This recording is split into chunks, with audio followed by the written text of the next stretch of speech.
जय हिंद दोस्तों।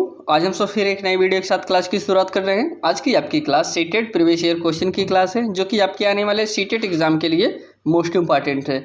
CTET exam में दोस्तों इसके पहले हम सब जो कवर कर रहे थे वह कर रहे थे आपका जो latest previous year question paper हुआ था 2022-23, लेकिन अब उसके साथ साथ हम जो आपका ओल्ड क्वेश्चन पेपर है जो ऑफलाइन मोड पेपर हुआ था उसको भी कवर करेंगे, क्योंकि इस बार जो आपका सीटेट एग्जाम होगा ऑफलाइन मोड होगा। तो अब आपको यहाँ पे ऑनलाइन मोड के साथ साथ ऑफलाइन वाला मोड पेपर को भी कवर कराया जाएगा। इसके पहले दोस्तों हमने इसको कवर किया था, सीडीपी को कवर कर चुके हैं, ईवीएस को कवर कर चुके हैं। आज जो कवर करेंगे हिंदी को कवर करेंगे। यह पेपर आपका 26 जून 2011 को पूछा गया था। अब चलिए हम सब आगे बढ़ते हैं और क्लास की शुरुआत करते हैं। अगर आप इस क्लास पे नए हो दोस्तों, इस चैनल पे नए हो, तो आप चैनल को सब्सक्राइब जरूर करिए। यहाँ पे आपको सीटेट के नए study material plus previous year question paper online offline दोनों मोड दोस्तों और plus practice set daily cover कराया जाता है। अब आगे बढ़ते हैं और हम सब क्लास की शुरुआत करते हैं। अगर हिंदी की बात किया जाए तो दोस्तों हिंदी में यहाँ से आपका शुरुआत हो, जब पहला क्वेश्चन पूछा गया था पहला शिक्षण से ही शुरू है। हिंदी में ऐसा होता है दोस्तों 15 नंबर आपका गद्यांश पद्यांश से रहता है और 15 नंबर आपका आता है जो शिक्षण होता है उससे। तो यहाँ से अभी शिक्षण से शुरुआत हुआ है, लेकिन 15 क्वेश्चन करने के बाद हम गद्यांश पद्यांश से पढ़ेंगे। हिंदी में दोस्तों आप सबसे ज़्यादा जो प्रैक्टिस करिए गद्यांश शिक्षण को, क्योंकि इसमें गद्यांश पद्यांश जो आता है उसको आप 1-2 बार पढ़ेंगे एग्जाम के समय, उसी से क्वेश्चन बनता है, आप उसको अच्छे से कवर कर सकते हैं। बाकी शिक्षण पे थोड़ा ज़्यादा प्रैक्टिस करिए, क्योंकि शिक्षण को घुमा कर पूछता है, फिर बच्चे वहाँ कन्फ्यूज होते हैं। आपका जो ग्रामर की अगर इसमें बात करें तो ग्रामर बहुत बेसिक ग्रामर आपका पूरे सीटेट एग्जाम में 3 क्वेश्चन 4 क्वेश्चन ज़्यादा ग्रामर से क्वेश्चन नहीं है हिंदी में आएंगे। इसलिए आपको जितना बेसिक नॉलेज है उसी का प्रैक्टिस थोड़ा सा कर लीजिए, उतने ग्रामर से आपका हो जाएगा। अब चलिए हम सब क्लास की शुरुआत करते हैं, क्वेश्चन को देखते हैं। पहला क्वेश्चन था उपचारात्मक शिक्षण की सफलता निर्भर करती है। दोस्तों जो उपचारात्मक शिक्षण है उसकी सफलता किस पर निर्भर करती है उसको आपको बताना है। जो आपके पास ऑप्शन दिया गया है, पहला है भाषिक नियमों के ज्ञान पर, समय व अवधि पर, या फिर समस्याओं के कारणों की सही पहचान पर, या फिर उपचारात्मक शिक्षण की सामग्री पर। दोस्तों उपचारात्मक शिक्षण की सफलता जो निर्भर करती है, ऑप्शन नंबर आपका सी सही होगा, समस्याओं के कारणों की सही पहचान पर। दोस्तों जब तक आपको कोई कारण रहे, कोई समस्या रहे, उसकी जब तक सही पहचान नहीं करेंगे तो आप उसका उपचार थोड़ी कर पाएंगे। इसीलिए option C is right answer दोस्तों। चलिए नेक्स्ट क्वेश्चन। अगला क्वेश्चन है, कह रहे हैं कि भाषा शिक्षण में पाठ्य पुस्तक, ऑप्शन है पहला एकमात्र संसाधन है, या फिर साध्य है, या फिर साधन है, या फिर अनावश्यक है। तो जो आपके भाषा शिक्षण में पाठ्य पुस्तक होती है वह क्या है उसको आपको बताना है। संसाधन है, साध्य है, या साधन है, या फिर अनावश्यक है, कोई काम नहीं है। तो इसमें दोस्तों आपका ऑप्शन सही होगा। जो आपका पाठ्य पुस्तक होती है दोस्तों वह पूरा साधन का कार्य करती है, वह आपका साध्य नहीं है, साधन है, तो जिसके जरिए हम शिक्षण को ग्रहण करते हैं। आप सी इज राइट आंसर दोस्तों, पाठ्य पुस्तक आपका साधन का कार्य करती है। नेक्स्ट क्वेश्चन, करें हिंदी की कक्षा में प्रायः हिंदीतर भाषी बच्चे हिंदी सीखने में अनेक कठिनाइयों का सामना करते हैं, क्योंकि ऑप्शन जो दिया गया है वे मन लगाकर हिंदी नहीं सीखते हैं, हिंदी सीखने के प्रति उनमें अरुचि होती है, या फिर हिंदी बहुत कठिन भाषा है, प्रायः हिंदी उनकी मातृभाषा की संरचना में अंतर होता है। तो उनको सीखने में क्यों कठिन होता है उसको आपको बताना था। तो इसमें जो कि आपका राइट आंसर होगा ऑप्शन नंबर डी, क्योंकि हिंदीतर भाषी बच्चे हिंदी सीखने में अनेक कठिनाइयों का सामना करते हैं। तो जो आपका डी ऑप्शन है, डी इज राइट आंसर, प्राय हिंदी और उनकी मातृभाषा की संरचना में अंतर होता है दोस्तों। तो जाहिर सी बात है अगर कोई बच्चा जिसकी मातृभाषा है और फिर उसके अलग से और कोई भाषा सीखना हो तो उसे सीखने में कठिनाई होती है कि वो जो बचपन से बोलने आ रहा है उसे तुरंत बोल सकता है, तुरंत सीख सकता है, लेकिन जो आप सडन उसको सीखना पड़ेगा तो उसमें थोड़ा सा अंतर होता है और वो सीख नहीं पाता, दोनों को कनेक्ट नहीं कर पाता, तो समस्या का सामना करना पड़ता है। इसीलिए आपका डी इज राइट आंसर। चलिए नेक्स्ट क्वेश्चन करें, कहानी सुनने से, पहला ऑप्शन है बच्चे प्रसन्न होते हैं, अगला ऑप्शन है कह रहे हैं बच्चे कक्षा में एकाग्रचित होकर शांत बैठते हैं, या फिर बच्चे अनुशासित रहते हैं, या फिर लास्ट ऑप्शन है बच्चों की कल्पना शक्ति व चिंतन शक्ति का विकास होता है। कहानी सुनने से दोस्तों क्या होता है उसको आपको बताना है। जो अभी आप क्लास में कोई कहानी बताना शुरू करिए, जितने भी बच्चे रहेंगे शोर शराबा एकदम से बंद कर देंगे, इतना ज़्यादा एकाग्र हो जाएंगे, इतना मन अपना स्थायी करके सुनते हैं कि बहुत ही प्रसन्न उनको लगता है, बहुत ही खुशी होते हैं। तो दोस्तों इसमें जाहिर सी बात है तो ऑप्शन बी होगा दोस्तों, बच्चे कक्षा में एकाग्रचित होकर शांत बैठते हैं। क्योंकि दोस्तों अभी आप कहानी का नाम लीजिए, चलिए आज कहानी बताते हैं, सभी बच्चे शांति से बैठ जाएँ, बच्चे एक भी बच्चा आवाज़ नहीं करेगा, तुरंत वह शांति से बैठ जाएगा और वह उसे सुननेगा। ऑप्शन आपका बी इज राइट आंसर। चलिए नेक्स्ट क्वेश्चन को देखते हैं। बच्चों के लेखन कौशलों का मूल्यांकन करने के लिए कौन सी विधि बेहतर हो सकती है दोस्तों? किसका मूल्यांकन करना है आपको? लेखन कौशलों का मूल्यांकन करना है। इसमें कौन सी विधि बेहतर होगी? पहला ऑप्शन है अपने अनुभवों को लिखना, या फिर स्तुति लेख, पाठ आधारित प्रश्नों के उत्तर लिखना, या फिर सुंदर लेख का अभ्यास। तो लेखन कौशलों में अगर हमसे बात करें तो इसमें आपका ऑप्शन नंबर ए सही होगा, अपने अनुभव को लिखना। दोस्तों जब कोई बालक अपने अनुभव को लिख रहा है तो उससे आप लेखन कौशल का मूल्यांकन करने के लिए ये सबसे बेहतर है। क्योंकि अभी आप कोई चीज़ जबरी उसे लिखाने का प्रयास करें तो उसे लेखन कौशल का नहीं आप पता चलेगा, लेकिन जब वह कोई चीज़ अंदर से जागृत होगा, अंदर से रुच होकर कोई चीज़ लिखेगा तो उससे आपका उसका मूल्यांकन करना आसान रहता है।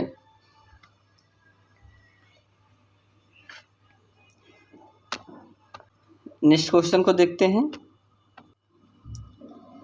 बोलना कौशल में महत्वपूर्ण है दोस्तों, बोलना कौशल में महत्वपूर्ण है। कैसे है उसको बताना है। पहला ऑप्शन संदर्भ स्थिति के अनुसार अपनी बात कह सकना, स्पष्ट शुद्ध उच्चारण, या फिर अलंकृत भाषा का प्रयोग, या फिर मधुर वाणी। दोस्तों बोलना कौशल में कैसे महत्वपूर्ण है उसको आपको बताना है। ऑप्शन आपका इसमें सही होगा, option number A is right answer. संदर्भ स्थिति के अनुसार अपनी बात कह सकना। दोस्तों जाहिर सी बात है कि अगर आप बोलना कौशल क्यों महत्वपूर्ण है कि आप ज़रूरत के हिसाब से जो ज़रूरत है उसे बोल सकें, अपनी बात रह सकें। यही option A is right answer. अगले क्वेश्चन को देखते हैं। करें एक भाषा शिक्षक के रूप में सबसे बड़ी चुनौती है, क्या चुनौती है उसको आपको बताना है। बच्चों को भाषा सीखने के महत्व से परिचित कराना, बच्चों की भाषा को संरचना साधनों को प्रभाव से युक्त मुक्त रखना, या फिर भाषा संसाधनों का अभाव, या फिर बहुभाषी कक्षा के शिक्षण के लिए उचित रणनीति तय करना। तो इसमें आपको जो बताना था, कह रहे हैं कि एक भाषा शिक्षक के रूप में जो सबसे बड़ी चुनौती है, आप एक भाषा के शिक्षक हैं, इसमें आपको सबसे कौन सी ऐसी बड़ी चुनौती होगी जिसको आपको सामना करना होता है। तो दोस्तों इसमें जो आपका ऑप्शन नंबर डी सही होगा, क्योंकि बहुभाषी कक्षा में शिक्षण उचित रणनीति तय करना। क्योंकि दोस्तों अगर अलग अलग भाषा क्षेत्र से बालक आया है तो फिर उसको एकत्रित करना, उसे सबको एक समाहित करके पढ़ाना दोस्तों सबसे बड़ी चुनौती होती है। Option D is right answer दोस्तों। चलिए नेक्स्ट क्वेश्चन को देखते हैं। एक समावेशी कक्षा में कौन सा कथन भाषा शिक्षण के सिद्धांत के प्रतिकूल है? ऑप्शन जो दिया गया है उसको देखते हैं। पहला ऑप्शन है बच्चे परिवेश से प्राप्त भाषा को ग्रहण करते हुए भाषा प्रयोग में नियम बना सकते हैं, भाषा परिवेश में रहकर अर्जित की जाती है, या फिर प्रिंट समृद्ध माहौल भाषा सीखने में सहायक होते हैं, या फिर व्याकरण के नियम सीखने में से बच्चों का भाषा विकास शीघ्रता से होगा। तो इसमें पूछ रहा था समावेशी कक्षा में इसमें समावेशी कक्षा की बात करें, समावेशी कक्षा में कौन सी भाषा शिक्षण के सिद्धांतों के प्रतिकूल है, तो आपका ऑप्शन होगा दोस्तों व्याकरण के नियम सीखने से बच्चों का भाषा विकास शीघ्रता से होता। Option D is right answer. Next question को देखते हैं। यहाँ पे कह रहे हैं एक बहुसांस्कृतिक कक्षा में आप एक भाषा शिक्षक के रूप में किस बात को अधिक महत्व देंगे? ऑप्शन पहला है पाठ्य पुस्तक के प्रत्येक पाठ को भलीभांति समझना, बच्चों को व्याकरण सिखाना, या फिर सी ऑप्शन है स्वयं शुद्ध भाषा प्रयोग करना, या फिर डी ऑप्शन है बच्चों को भाषा प्रयोग से अधिक अवसर देना। तो इसमें आपका राइट आंसर होगा दोस्तों ऑप्शन नंबर डी। इसमें बहुसांस्कृतिक की बात करें, एक बहुसांस्कृतिक कक्षा में आप एक भाषा शिक्षक के रूप में किस बात को अधिक महत्व देंगे? आप जिस बात को महत्व देंगे तो ऑप्शन आपका डी सही होगा।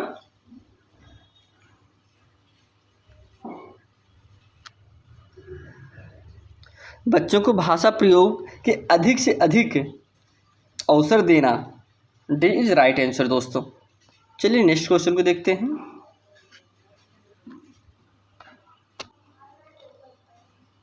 प्राथमिक स्तर पे कौन से भाषा शिक्षण का उद्देश्य नहीं दोस्तों, यहाँ पे नहीं पूछा है। आपका ऑफलाइन पेपर होगा, ऑफलाइन पेपर में जहाँ भी नहीं पूछा रहे उसको थोड़ा आप टिक कर दीजिएगा, क्योंकि ज़्यादा कन्फ्यूजन यहीं से हो जाता है। पहला जो ऑप्शन दिया है, कह रहे हैं अस्पष्टता एवं आत्मविश्वास के साथ अपनी बात कहना, या फिर वर्णमाला को क्रम से कंठस्थ करना, या फिर ध्वनि संकेत चिन्ह का संबंध बनाना, या फिर विभिन्न संदर्भों में भाषा का प्रभावी प्रयोग करना। तो इसमें जो कि आपका नहीं होगा उसको आपको बताना है, भाषा शिक्षण का उद्देश्य नहीं है प्राथमिक स्तर पर। तो ऑप्शन इसमें आपका सही होगा ऑप्शन नंबर बी, वर्णमाला को क्रम से कंठस्थ कराना। दोस्तों अभी कोई चीज़ रटाना उसमें वो तो होगा ही नहीं, कोई चीज़ ऐसा रहेगी आप रटा के बच्चों को सिखा दें तो ये नहीं होगा। बाकी सारी चीज़ें आपके प्राथमिक स्तर पर उद्देश्य है। बाकी ये कंठस्थ कहना, भी छोटा बच्चा है तो उसे कैसे रटा देंगे, उस समझ नहीं पाएगा। आप बच्चों को समझाने का प्रयास करिए, रटाने का प्रयास ना करिए। Option B is right answer. Next question, गृह कार्य के बारे में कौन सा कथन उचित है दोस्तों, कौन सा कथन उचित है उसको आपको बताना है। गृह कार्य अभिभावक को व्यक्त रखने का उत्तम साधन है, बच्चों को क्षमता स्तर के अनुसार गृह कार्य दिया जाना चाहिए, बी ऑप्शन है। या फिर गृह कार्य कक्षा में किए गए कार्य का अभ्यास मात्र है, गृह कार्य देना अति आवश्यक है। दोस्तों गृह कार्य के बारे में कौन सा कथन सही है, आप थोड़ा सा अपने थिंकिंग का प्रयोग करिए और बताइए कि क्यों गृह कार्य देना क्यों उचित हो। आप बहुत इसमें जो भी ऑप्शन देख रहे होंगे सबको लग रहा है नहीं गृह कार्य देना ही चाहिए बच्चों को, इसलिए किस लिए, तो उसको आप समझिए थोड़ा। इसमें जो कि आपका राइट आंसर होगा ऑप्शन नंबर बी होगा, बच्चों की क्षमता स्तर के अनुसार गृह कार्य दिया जाना चाहिए। जाहिर सी बात है दोस्तों, अगर कोई बालक है जो मंद बुद्धि का बालक है या फिर वह जल्दी से नहीं सीख पा रहा है तो उसे अब और बच्चों की अपेक्षा ज़्यादा गृह कार्य ना दीजिए, उसे थोड़ा गृह कार्य दीजिए। तो इसको आपको ध्यान देना चाहिए कि बच्चे के स्तर क्या है, उसके स्तर के हिसाब से गृह कार्य देंगे तभी वो कर पाएगा। नहीं तो आप ऐसा गृह कार्य दीजिए जो घर पे जाके बंद करके रख दे, करे ही ना, तो फिर ऐसा गृह कार्य नहीं देना चाहिए। उसका जो स्तर है, जो वह सॉल्व कर पाए उसी को गृह कार्य के रूप में देना चाहिए। चलिए अगले क्वेश्चन की तरफ चलते हैं। अगला जो क्वेश्चन है कि भाषा के अभिव्यक्त्यात्मक कौशल है, भाषा के जो अभिव्यक्त्यात्मक कौशल है उसको आपको बताना है। सुनना बोलना है, बोलना लिखना है, पढ़ना लिखना है, या फिर सुनना पढ़ना है। तो इसमें आपका जो कि राइट आंसर होगा ऑप्शन बी, बोलना दोस्तों, उसके बाद लिखना। भाषा के जो अभिव्यक्त्यात्मक कौशल है वह आपका है बोलना और लिखना। चलिए नेक्स्ट क्वेश्चन को देखते हैं। प्राथमिक स्तर पर बच्चों की भाषा शिक्षण के संदर्भ में निम्नलिखित में कौन सा कथन असत्य है। दोस्तों यहाँ पे भी गलत पूछा, जो असत्य है उसको आपको बताना है, जो सत्य है उसको नहीं बताना। प्राथमिक स्तर पर बच्चों की शिक्षा के संदर्भ में पहला ऑप्शन है जो बच्चों समृद्ध भाषा परिवेश में सहज और स्वतः रूप से भाषा में परिमार्जन कर लेंगे, या फिर बच्चे भाषा की जटिल एवं समृद्ध संरचनाओं के साथ विद्यालय आते हैं। अगला ऑप्शन है बच्चों की भाषा संकल्पनाओं और विद्यालय में प्रचलित भाषा परिवेश में विरोधाभास ही भाषा सीखने में सहायक होती है, या फिर डी ऑप्शन है सुधार के नाम पर की जाने वाली टिप्पणियों व निरर्थक अभ्यास से बच्चों में अरुचि उत्पन्न हो सकती है। तो इसमें जो कि आपको नहीं पूछा था असत्य, और जो इसमें गलत ऑप्शन है वही गलत आपका सही ऑप्शन होगा। तो ऑप्शन इसमें आपका सी गलत है और गलत हो जाएगा, तो option C is right answer. बच्चों की भाषा संकल्पना और विद्यालय में प्रचलित भाषा परिवेश विरोधाभासी भाषा सीखने का सहायक है दोस्तों, सहायक होता है, तो ये आपका गलत है, option C is right answer. Next question, भाषा कौशल के संदर्भ में कौन सा कथन उचित है दोस्तों।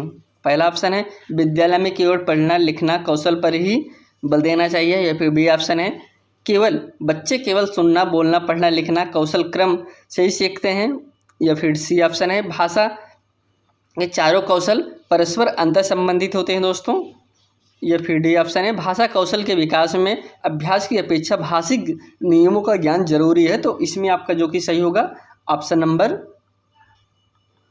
आपका सी सही होगा, भाषा के चारों कौशल परस्पर अंतर संबंधित हो दोस्तों। जो भाषा के चारों कौशल हैं वह सभी आपस में संबंधित है, सभी अंतर संबंधित होते हैं। जैसे आपका सुनना हो गया, बोलना पढ़ना लिखना, ये दोस्तों सारे चारों कौशल आपस में संबंधित होते हैं। Option C is right answer.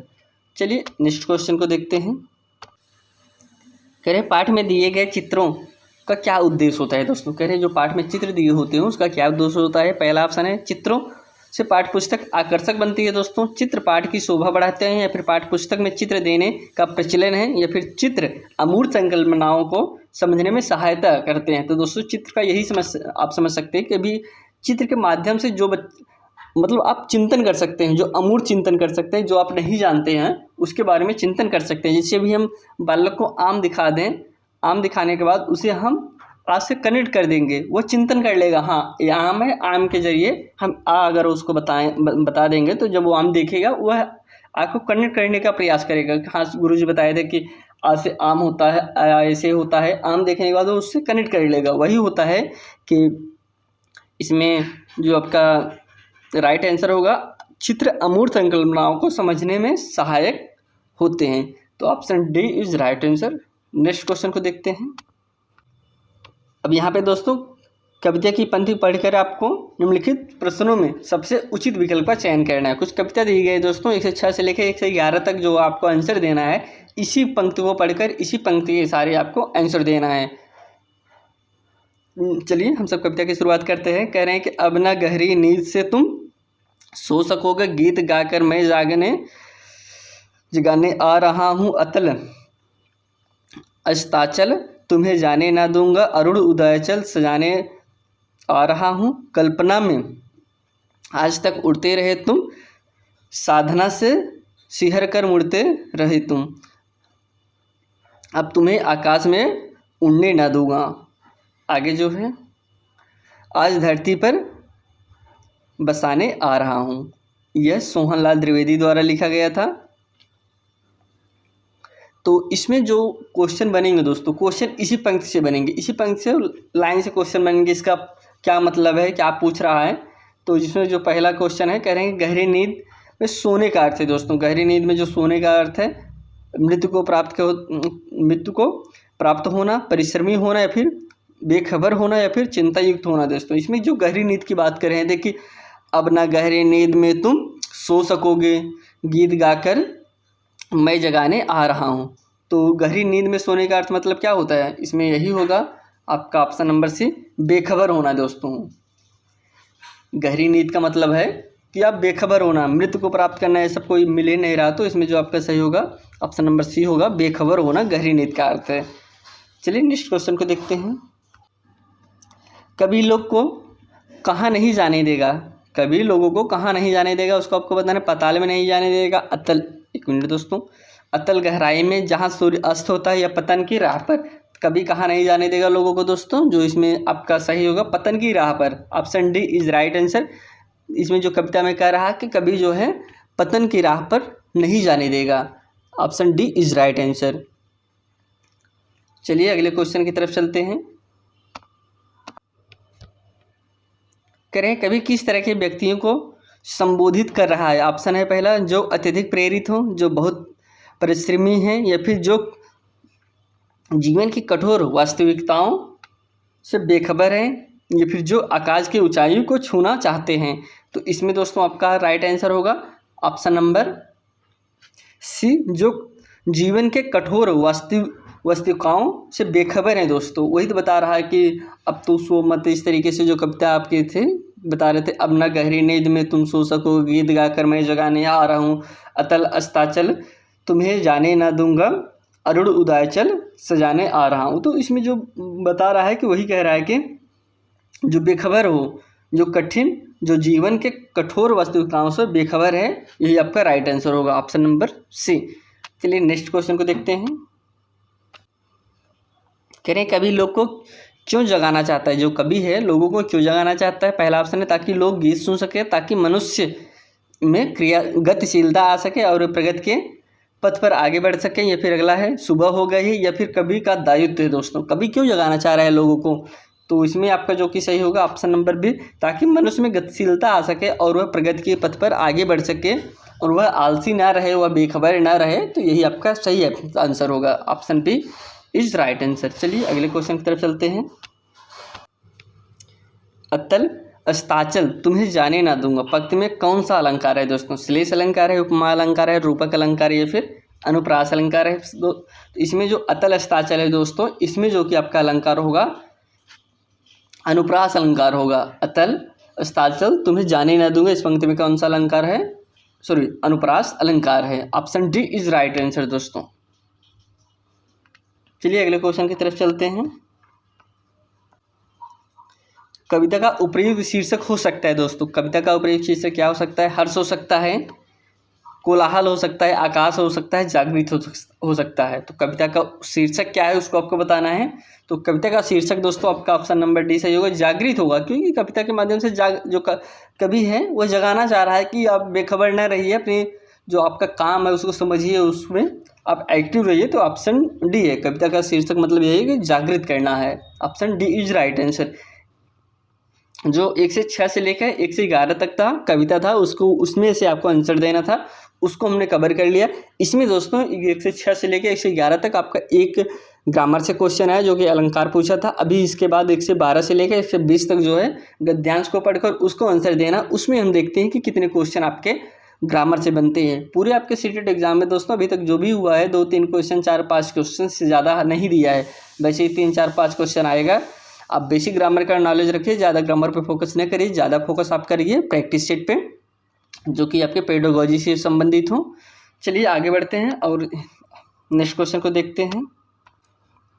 यहाँ कह रहे हैं कि 1 से 12 से लेकर 1 से 20 तक गद्यांश को पढ़कर नीचे सब जो क्वेश्चन है उसे आप कवर करिए। पहला है, मनु बहन ने पूरे दिन एक डायरी लिखी लेकिन एक जगह लिख दिया सफाई वगैरह की। गांधी जी प्रतिदिन डायरी पढ़कर उस पर अपने हस्ताक्षर करते थे। आज की डायरी पर हस्ताक्षर करते हुए गांधी जी ने लिखा, काटने की गति का हिसाब लिखा जाए, मन में आए हुए विचार लिखे जाएं, जो जो पढ़ा हो उसकी टिप्पणी लिखी जाए वगैरह का उपयोग नहीं चाहिए। तो इसमें जो डायरी थी उसमें मनु लिख दी थी, सफाई वगैरह लिख दी, तो उसके बारे में गांधी जी ने लिखा। अगला जो कह रहे हैं उसको समझते हैं। वगैरह का उपयोग नहीं चाहिए। डायरी में वगैरह शब्द के लिए कोई स्थान नहीं है। जिसने जो पढ़ा हो वह लिखा जाए, ऐसा कहने से पढ़ा हुआ कितना पच गया है यह मालूम हो जाएगा। जो बातें हुई हो वे लिखे जाएं। मनु ने अपनी गलती का एहसास किया और डायरी विधा की पवित्रता को समझा। आगे दोस्तों पढ़ते हैं।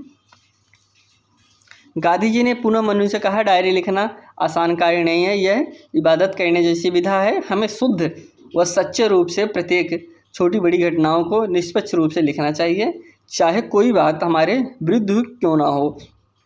इससे हमें सच्चाई स्वीकार करने की शक्ति प्राप्त होगी।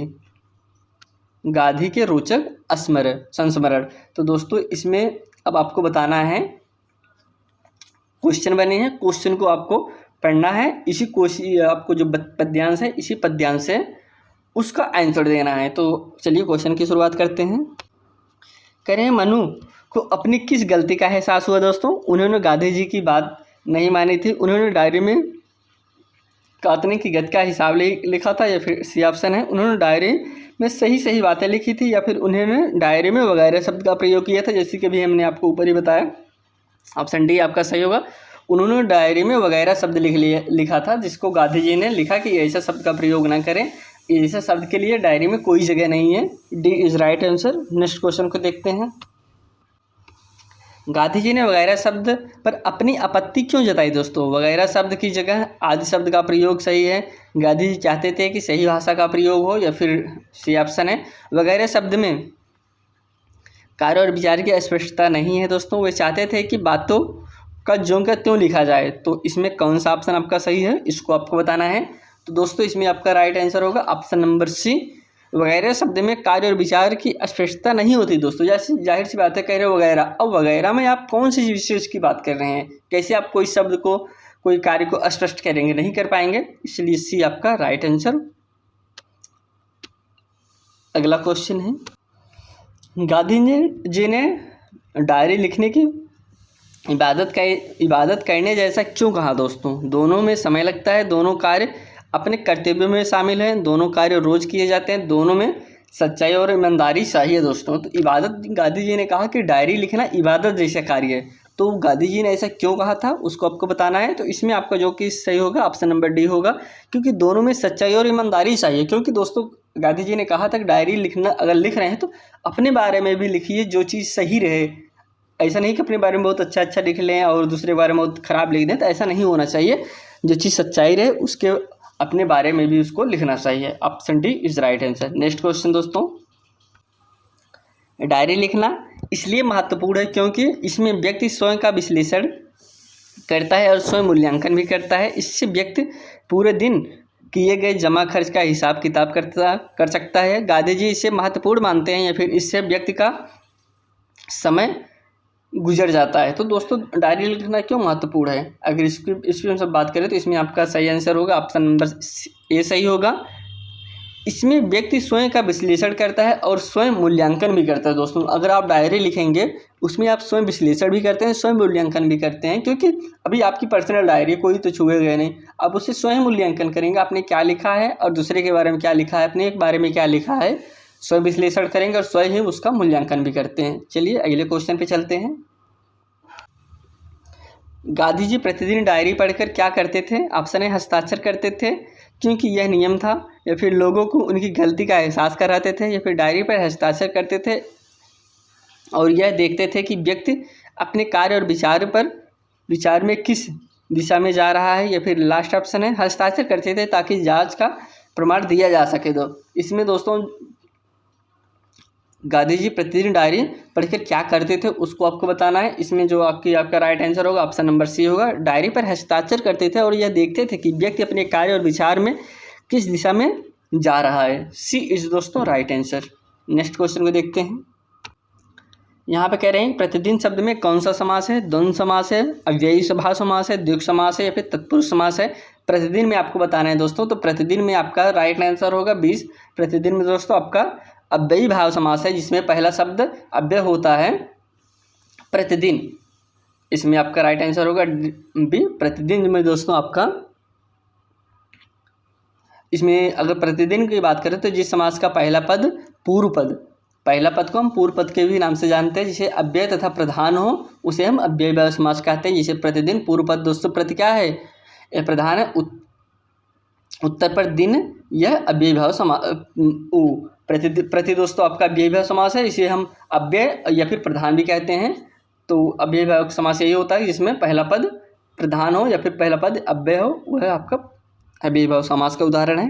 B is right answer. चलिए अगले क्वेश्चन पे चलते हैं। पढ़ा हुआ कितना पच गया का क्या अर्थ होता है दोस्तों? सही, कितना सही उच्चारण के साथ पढ़ा, पढ़े हुए का कितना विश्लेषण किया, पढ़ा हुआ कितना समझ में आया, फिर पढ़ा हुआ कितना आत्मसात किया है। तो इसमें आपका राइट आंसर होगा दोस्तों ऑप्शन नंबर डी, पढ़ा हुआ कितना आत्मसात किया है। D is right answer. पढ़ा हुआ कितना पच गया, इसका यही अर्थ है, पढ़ा हुआ कितना आत्मसात किया है। चलिए अगले क्वेश्चन पे चलते हैं। करें कार्य शब्द का तद्भव रूप बताइए। कार्य आपका सम हो गया, तद्भव आपको बताना है। कार्य का सेवा होगा या फिर कारज होगा, काज होगा, काम होगा। तो दोस्तों कार्य का आपका तद्भव की अगर हम सब बात करें तो तद्भव इसमें होगा आपका काज। काज आपका तद्भव है और कार्य आपका तत्सम है। सी इज राइट आंसर। चलिए नेक्स्ट क्वेश्चन पे चलते हैं।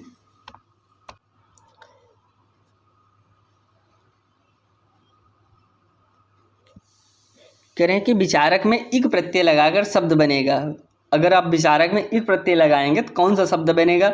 वैचारिक बनेगा, विचारिक बनेगा, या फिर विचौरिक बनेगा, या फिर वैचारिक बनेगा। विचार में अगर आप इक प्रत्यय लगा रहे हैं दोस्तों तो वो आप जो आपका बनेगा ऑप्शन नंबर डी सही होगा इसमें, वैचारिक। दोस्तों वैचारिक आपका राइट आंसर है। अगर विचार में आप इक प्रत्यय लगाएंगे बनेगा आपका वैचारिक। तो डी इज राइट आंसर। यहाँ पे दोस्तों आज हमने कवर किया आपका जो 26 जून 2011 को सीटेट एग्ज़ाम हुआ था उसको। अगर आप इस चैनल पर नए दोस्तों चैनल को सब्सक्राइब जरूर करिए।